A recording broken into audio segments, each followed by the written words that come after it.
I'm so pretty. I'm so pretty. I'm the prettiest lion you've ever seen. I am Chef Lionel Phelps, the ladies' man, the main man with the most beautiful mane. Welcome to 4 by Brother Luck. We are doing Wizard of Oz tonight. It is on and it is cracking. This is insane. It's been a crazy year, right? The roaring 20s. It's happening right now, but we getting it done. We're getting it done and we're doing a Wizard of Oz dinner tonight and it has been insane. I mean, we've had munchkins and we've had the wizard describing the wines. He came in on his big balloon and dropped in. And I did the food. The lion, you didn't know the lion was a chef. But guess what? Put my foot in it. Shall I say, I put my paw in it. Man, we've been having so much fun. Colorado Springs, you done missed another one if you didn't make it tonight, but you know I'm gonna do it right, and I got another one coming, so stay tuned. Is one of the theme dinners from Brother Luck at 4. My brother used to work at 4, which is how we kind of found out about everything. And tonight is Wizard of Oz, so I'm Dorothy. Color and imagination and so many things going into it. We're playing music out there to go along with everything. The dishes that are being plated have so much thought behind them. So the second we found out that we were doing Wizard of Oz, the wheels just started turning, and so far it's been absolutely phenomenal. My mom wanted to be Glinda. I wanted to be Elphaba, which is the Wicked Witch of the West, but because I wanted to paint myself green. My favorite comment of the night was a guest telling me that we make it hard for them to go somewhere else and eat because of the thought and the preparation that we put into everything. Not just the theme dinners, but our normal 4-course dining that we do every single day. There's so much thought and preparation that goes into all of these things. People who don't come to our theme dinners, you're missing out. It's our favorite things to put on. It's our favorite time of the year. Of course, this year's been crazy. We haven't been able to do as many as we'd like. Once we had the idea and the concept kind of all laid out, we ran with it and made it as awesome as we could. Our team pulled off some great costumes tonight. I don't know if you saw, but we had munchkins in there. We had flying monkeys. We had Toto bartending. Toto was bartending. I don't know if y'all saw that. The wizard, the man, the master, the creativity. That was the person creating the wine pairings tonight. The scarecrow, my homie, the Tin Man, Dorothy, the Wicked Witch, the Good Witch Glinda. I think my favorite dish would probably have to be the ruby slippers for dessert. It's amazing. We've got a nice panna cotta going on there. Of course, the chocolate ruby red slippers. We're gonna be melting the green the green witch over top. We're pouring a nice hot cocoa on top of that little green dome so everything melts and kind of get that play on the melting witch in the movie. It's a lot of fun. Honestly, I think the first course with all the different root vegetables was very good, but my favorite was the soup, which was the Yellow Brick Road one, because it had, I think it was the crab, and then had little gelatinous cubes that were supposed to be the yellow bricks that were super good, and it was almost like an aspic. I don't know if you cook, but aspics are really fun. Those are like fun, like gelatinous things, but they're savory instead of sweet. That was really good. And then that one had the Chardonnay, which I love Chardonnays. They're delicious because I like that buttery everything. And Steve kind of explained the malolactic fermentation, everything. I was also a chemistry major, so my parents wanted me to be a wine chemist. So I learned about the malolactic fermentation, fermenting in steel versus eggs versus barrels, why Chardonnays are more buttery versus a Sauvignon Blanc that's more fruity.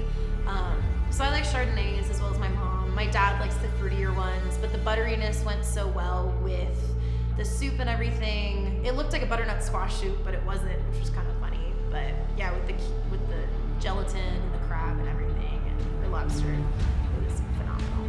8 years ago, I did my first pop-up dinner, right? And I did it by myself with like 1 or 2 team members. I think one of our staff members in the kitchen was actually there with me.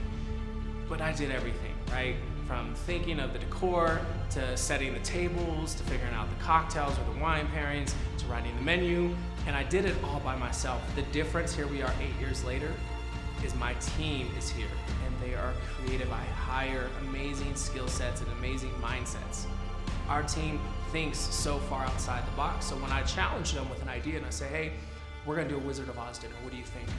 they come up with these crazy, crazy ideas. They're like, we're gonna build a tornado.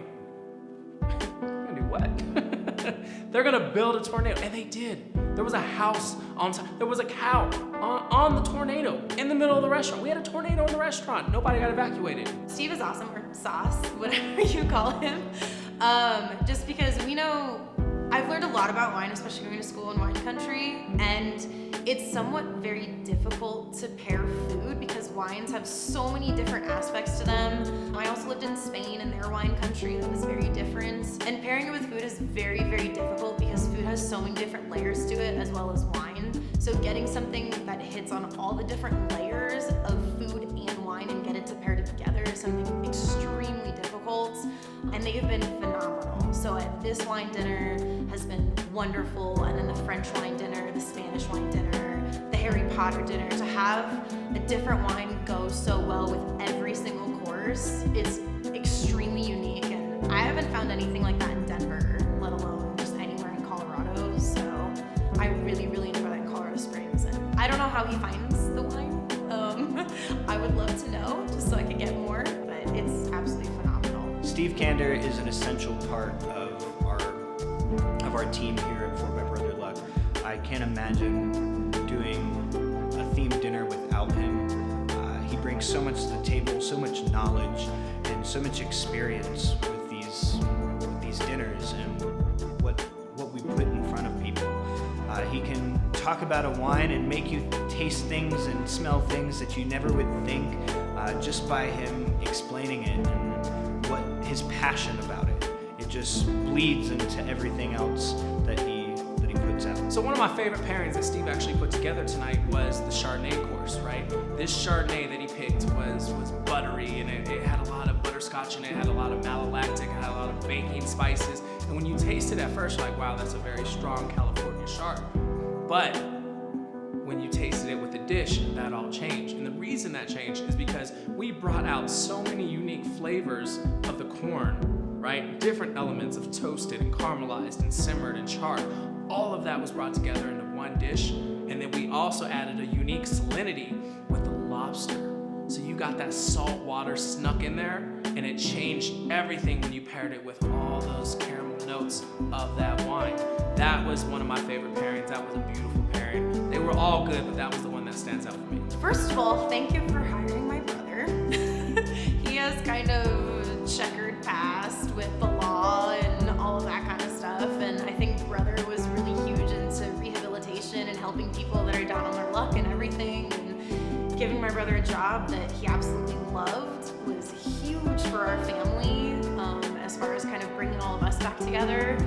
And we ended up having my birthday party here because my brother was working that night, which I loved because that was the first time our family had been together in, I think, 4 or 5 years for the holiday season. And brother kind of brought us all together. My brother knows how to make the jalapeno poppers now. So I thank you for that because those are my favorite food. And I love Lucky Dumpling as well. So bringing a piece of San Francisco really hits me close to home, going to school out there. So yeah, just thank you for bringing our family back together and bringing great food together and giving us a reason to dress up like characters on random weeknights and coming to fun themed dinners. So just thank you in general. I want to touch on a little bit more of staff on the back of the house. So I'm going to talk about my chef de cuisine, Michael Knoll, and my sous chef, Ashley Brown.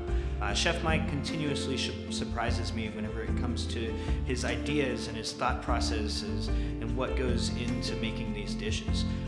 Brother comes up with the concepts for the most part, but Chef Mike is to brother what Amanda is to me, and he takes those ideas and he puts them down on a plate, and it's so awesome to have Chef Mike back there with Chef Ashley. Ashley is constantly learning and absorbing, and it's really cool to see her developing here at 4 by Brother Luck. We have worked on new menus, and we're doing this themed dinner, and to see someone coming in, she's only been here for a couple months, and to see her working this first themed dinner has just been awesome. She's very confident in what she's doing, and her and Mike work together just amazing. It's pretty awesome. I love you guys. You guys are my new family that I've been looking for. My work family that I've been looking for so long, and I finally feel like I'm at home. As far as to Colorado Springs, I understand that we are all dealing with a lot right now. And right now, a lot of small businesses, independent businesses, are suffering because of COVID. As often as you can, buy local. Buy local. Don't go to and get a cheeseburger. Go to one of your local places that sells them. I mean, they're probably better anyway. Just buy local. Right now, the community needs you more than ever. More than ever. And any tiny bit of support that you give them will help. I mean, don't go find a little taco truck that's selling, $2 tacos. They're amazing. I can tell you this firsthand. Just moral of the story, buy local, support your local businesses, help us get through this time. We're all trying right now.